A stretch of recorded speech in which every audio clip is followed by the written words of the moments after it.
പാപങ്ങൾ തീർന്നിട്ടില്ല കാലത്തിൽ ഈ ലോകത്തിൽ. സാക്ഷ്യം പരത്തുന്നത് ഞങ്ങളുടെ മോൾ മിഷയ്ക്ക് വേണ്ടിയിട്ടാണ്. അവളിനിപ്പം 2ാം ക്ലാസ് കഴിഞ്ഞ് 3ാം ക്ലാസ്സിലോട്ടാണ് പോകുന്നത്. 2ാം ക്ലാസ്സിൽ ആൾ സാബത്ത് എടുക്കും, അതായത് സൺഡേ ഒന്നും പഠിക്കൂല.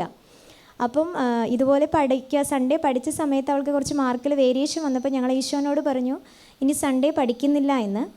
അപ്പം ഇപ്രാവശ്യത്തെ ക്ലാസ് പ്രൊഫിഷ്യൻസി ആനുവൽ ഡേക്ക് വന്നപ്പം ക്ലാസ്സിൽ ഉണ്ണിക്ക് 1 മാർക്ക് വ്യത്യാസത്തിൽ ക്ലാസ് പ്രൊഫിഷ്യൻസി നഷ്ടപ്പെട്ടു. അപ്പം ഞങ്ങൾക്ക് ചെറിയൊരു വിഷമമൊക്കെ വന്നു, ഇനിയിപ്പോൾ നെക്സ്റ്റ് ഇയറല്ലേ ആ ഒരു അവസരമുള്ളൂ എന്ന്. ഞായറാഴ്ച പഠിക്കാത്തതുകൊണ്ടാണെന്നോ ഒരു വിഷമം.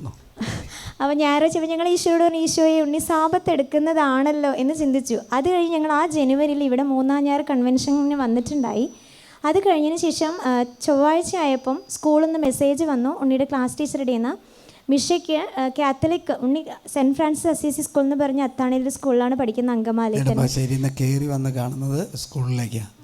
അപ്പം കാത്തലിക്കിൻ്റെ ടാലൻറ്റ് ഹണ്ട് സ്കോളർഷിപ്പിൽ ഉണ്ണിയുടെ സ്കൂളിൽ 1 മുതൽ 10ാം ക്ലാസ് വരെയുള്ള കുട്ടികളിൽ ഉണ്ണിയാണ് സ്കൂൾ ടോപ്പർ. 95.5% ക്യാഷ് പ്രൈസും മെഡലെല്ലാം കിട്ടി കർത്താവ് അനുഗ്രഹിച്ചു. അപ്പം ക്ലാസ്സിൽ ടോപ്പർ ആവാൻ പറ്റാത്തതിന് പകരം ഈശോ സ്കൂൾ ടോപ്പറാക്കി എല്ലാവരുടെയും മുമ്പിൽ അഭിമാനത്തോടെ നിൽക്കാൻ കാരണമാക്കി.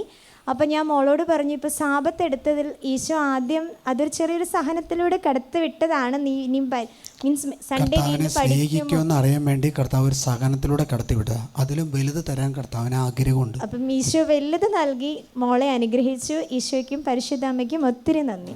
ഞങ്ങളുടെ പിള്ളേർ ഞായറാഴ്ച പഠിച്ചിട്ട് പോലും ഫസ്റ്റ് കയറാൻ പറ്റുന്നില്ല. നീ സാബത്ത കർത്താവിൻ്റെ ദിവസം ആചരിച്ചിട്ട് ഫസ്റ്റ് കിട്ടുന്നുണ്ട് അല്ലേ ലിയ? അല്ലേ?